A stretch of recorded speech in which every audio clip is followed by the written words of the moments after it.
अस्य श्री हयग्रीव कवच महामन्त्रस्य हयग्रीव ऋषिः अनुष्टुप् छन्दः श्री हयग्रीव परमात्मा देवता ॐ श्रीं वागीश्वराय नमः इति बीजम् ॐ क्लीं विद्याधराय नमः इति शक्तिः ॐ सौं वेदनिधये नमः इति कीलकम् ॐ नमो हयग्रीवाय शुक्लवर्णाय विद्यामूर्तये ज्ञानमूर्तये ओंकारायाच्युताय ब्रह्मविद्याप्रदायकाय स्वाहा।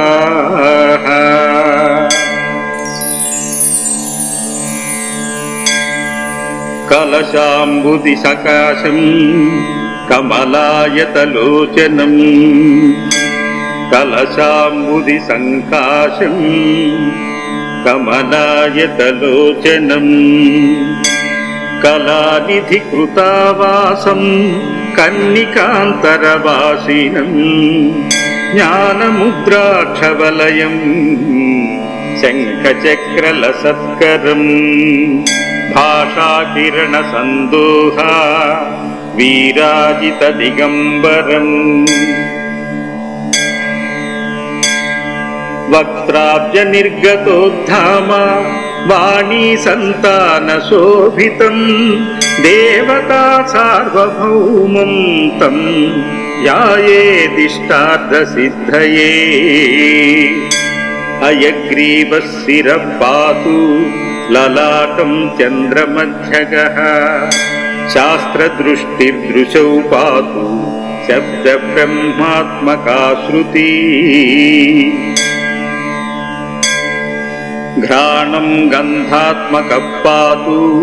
वदनं यज्ञसम्भवः जिह्वां वागीश्वरः पातु मुकुन्दो दन्तसन्ततिम् ओष्ठं ब्रह्मात्मकः पातु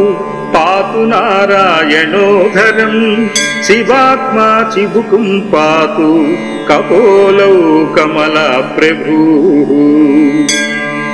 विद्यात्मा पीठकं पातु कण्ठं नादात्मको मम भुजौ चतुर्भुजः पातु करौ दैत्येन्द्रमर्दनः ज्ञानात्मा हृदयं पातु विश्वात्मा तु कुचद्वयम् मध्यमं पातु सर्वात्मा पातु पीताम्बरकटिम् कुक्षिं कुक्षिस्तविश्वो मे बलिबन्धो बलित्रयम् नाभिं मे पद्मनाभो व्यात् गुह्यं गुह्यार्धबोधकृत् ऊरू दामोदरः पातु जानुनी मधुसूदनः पातु जङ्घे महाविष्णुः उल्पौ पातु जनार्दनः पादौ त्रिविक्रमः पातु पातु पादङ्गुलीर्हरिः सर्वाङ्गं सर्वशः पातु पातु रोमाणि केशवः दातुं नाडीगतः पातु भार्यां लक्ष्मीपतिर्मम पुत्रान् विश्वकुटुम्बी मे पातु बन्धून् सुरेश्वरः मित्रं मित्रात्मकः पातु वह्नात्मा शत्रुसंहतिः प्राणान् वायुत्मकं पातु क्षेत्रं विश्वम्भरात्मकः वरुणात्मा रसान् पातु व्योमात्मा हृद्गहान्तरम् दिवारात्रं हृषीकेशं पातु सर्वं जगद्गुरुः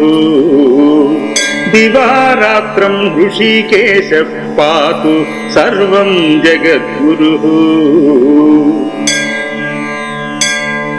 विषमे संकटे चैव पातु क्षेमं करो मम सच्चिदानन्दरूपो मे ज्ञानं रक्षतु सर्वदा प्राच्यां रक्षतु सर्वात्मा आग्नेयां ज्ञानदीपकः यां यां बोधप्रदः पातु नैऋत्यां चिद्घनप्रभाः विद्यानिधिस्तु वारुण्यां वायव्यां चिन्मयोऽवतु कौबेर्यां वित्तदः पातु ऐशान्यां च जगद्गुरुः ऊर्ध्वं पातु जगत्स्वामी पात्वदस्तात् परात्परः रक्षहीनं तु यस्तानं रक्षस्वखिलनायकः एवं न्यस्तशरीरासौ साक्षात् वागीश्वरो भवेत् आयुरारोग्यमैश्वर्यं सर्वशास्त्रप्रवृत्ताम् आयुरारोग्यमैश्वर्यं सर्वशास्त्रप्रवृत्ताम् आयुरारोग्यमैश्वर्यं सर्वशास्त्रप्रवृत्ताम् लभते नात्र सन्देहो हयग्रीवप्रसादितः इतीदं कीर्तिदं दिव्यं कवचं देवपूजितम् इतीदं कीर्तिदं दिव्यं कवचं देवपूजितम्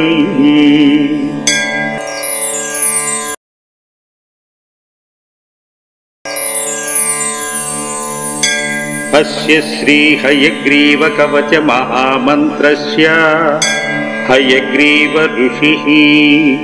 अनुष्टुप् छन्दः श्री हयग्रीव परमात्मा देवता ॐ श्रीं वागीश्वराय नमः इति बीजम् ॐ क्लीं विद्याधराय नमः इति शक्तिः ॐ सौं वेदनिधये नमः इति कीलकम् ॐ नमो हयग्रीवाय शुक्लवर्णाय विद्यामूर्तये ज्ञानमूर्तये ओंकारायाच्युताय ब्रह्मविद्याप्रदायकाय स्वाहा।